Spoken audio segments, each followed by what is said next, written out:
Hello friends, welcome to my channel Ask Tamil. இன்னைக்கு நம்ம சேனல்ல பார்க்க போறது எல்லாருக்குமே ரொம்ப பிடிச்ச செட்டிநாடு நாட்டுக்கோழி குழம்பு நம்ம செய்ய போறோம். அதுவும் நம்ம ட்ரெடிஷனல் முறையில் செய்ய போறோம். எப்படி செய்யறதுன்னு பார்க்கலாம் வாங்க.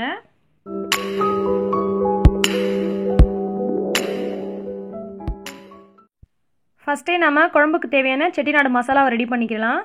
ஒரு பேனை ஹீட் பண்ணிட்டு அதில் ஒரு பிரியாணி இலை, சின்னதாக ஒரு துண்டு பட்டை, 3 ஏலக்காய், 3 கிராம்பு சேர்த்துருக்கேன்.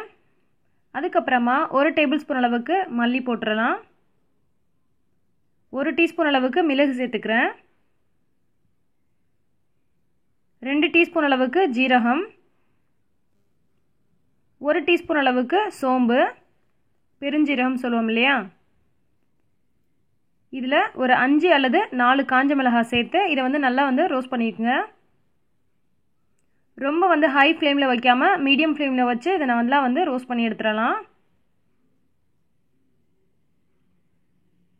பாருங்கள், நமக்கு நல்லா அனல் வர ஆரம்பிச்சிருச்சு. இதோட கலர் லைட்டாக சேஞ்ச் ஆகி வரும். இந்த மாதிரி பொன்னிறமாக நம்ம வறுத்து எடுத்துக்கலாம். இப்போ நம்ம ஸ்டவ் ஆஃப் பண்ணிவிட்டு இதை ஆற வச்சிடலாம்.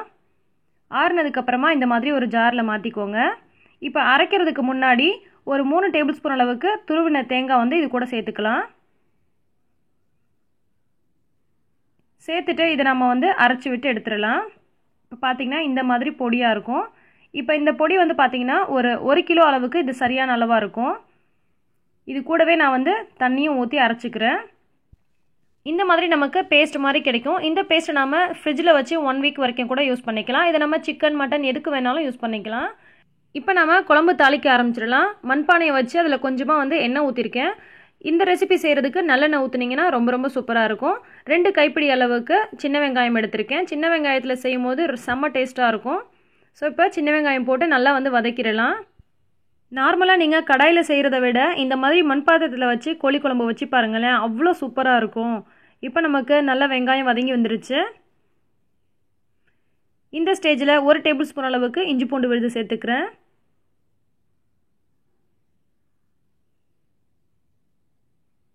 இஞ்சி பூண்டு விழுதும் சேர்த்துட்டு அது பச்சை வாசனை போகிற அளவுக்கு நல்லா அந்த எண்ணெயிலே வதக்கி எடுத்துருங்க. இதுக்கு கொஞ்சம் கூட நல்லெண்ணெய் ஊற்றி செஞ்சிங்கன்னா நல்லா டேஸ்ட்டாக இருக்கும். இப்போ நமக்கு சின்ன வெங்காயமும் அந்த இஞ்சி பூண்டு விழுதும் நல்லா வதங்கி வந்துருச்சு. இப்போ நம்ம 1/2 டீஸ்பூன் அளவுக்கு மஞ்சள்தூள் ஆட் பண்ணியிருக்கோம். 1 டேபிள் ஸ்பூன் அளவுக்கு மிளகாய்த்தூள் சேர்த்துருக்கேன். தேவையான அளவுக்கு உப்பு சேர்த்துருக்கேன். இப்போது கட் பண்ணி வச்சுருக்க ஒரு பெரிய தக்காளி போட்டிருக்கேன். தக்காளி நீங்கள் கொஞ்சமாக சேர்த்துக்கோங்க, நிறைய சேர்க்க வேண்டாம். நான் பெருசாக ஒரே ஒரு தக்காளி மட்டும் போட்டிருக்கேன். இதையும் போட்டுட்டு நல்லா அந்த எண்ணெயிலே வதக்கிடலாம்.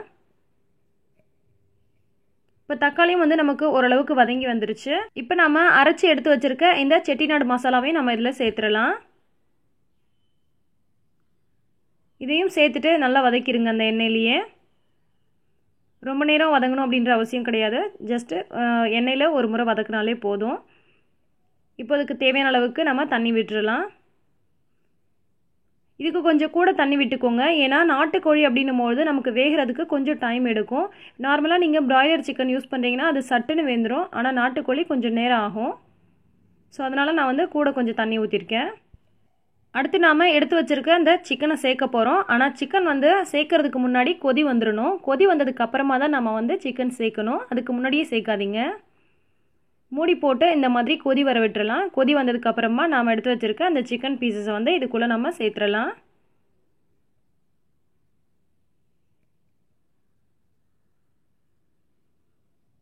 இது நாட்டுக்கோழி அப்படின்றதுனால எனக்கு பார்த்திங்கன்னா ஒரு கோழியாக தான் வாங்க முடியும். ஒரு கோழியாக வாங்கும் போது எனக்கு 3/4 கிலோவுக்கும் கொஞ்சம் கூட கிடச்சிது. நான் அரைச்ச மசாலா பார்த்திங்கன்னா கரெக்டாக 1 கிலோ அளவுக்கு சிக்கன் செய்கிறோன்னா அதுக்கேற்ற மாதிரியான மசாலா நான் அரைச்சிருந்தேன். கொஞ்சமாக நான் எடுத்து வச்சுட்டு இதுக்கு சேர்த்துக்கிட்டேன். இப்போ இதை மூடி போட்டு வேக விட்டுறலாம். இது வேகிறதுக்கு ஒரு 15 நிமிஷத்துலேருந்து 20 நிமிஷம் கூட நமக்கு ஆகும். ஏன்னா நாட்டுக்கோழி வேகிறதுக்கு கொஞ்சம் டைம் எடுக்கும். இப்போ பார்த்தீங்கன்னா 20 நிமிஷத்துக்கு அப்புறம் நமக்கு நல்லா சூப்பராக வெந்து வந்துருச்சு. குழம்பும் நமக்கு தேவையான அளவுக்கு நல்லா சுண்டி வந்திருக்கு. இப்போ நம்ம கேஸ் ஆஃப் பண்ணிவிட்டு இது கூட கொஞ்சம் மல்லித்தழையை சேர்த்து கிளறி விட்டுடலாம். வீடு ஃபுல்லாக பார்த்தீங்கன்னா கமன்னு இருக்கும். ஏதோ செட்டிநாடு ஹோட்டல் போன மாதிரி உங்களுக்கு ஒரு ஃபீல் இருக்கும். அவ்வளோ ஒரு வாசனையாக இருக்கும். நம்ம நார்மலாக செய்கிற சிக்கனோட ஸ்மெல்லுக்கும் இந்த செட்டிநாடு குழம்பு வைக்கிறதுக்கும் பார்த்தீங்கன்னா வேறு விதமான ஸ்மெல் உங்களுக்கு இருக்கும். டேஸ்ட்டும் பார்த்தீங்கன்னா வேறு விதமாக இருக்கும். ரொம்ப சூப்பராக இருக்குங்க. கண்டிப்பாக நீங்களும் ட்ரை பண்ணி பார்த்துட்டு எப்படி இருந்துச்சு அப்படின்னு எனக்கு கீழே கமெண்ட் பண்ணுங்கள்.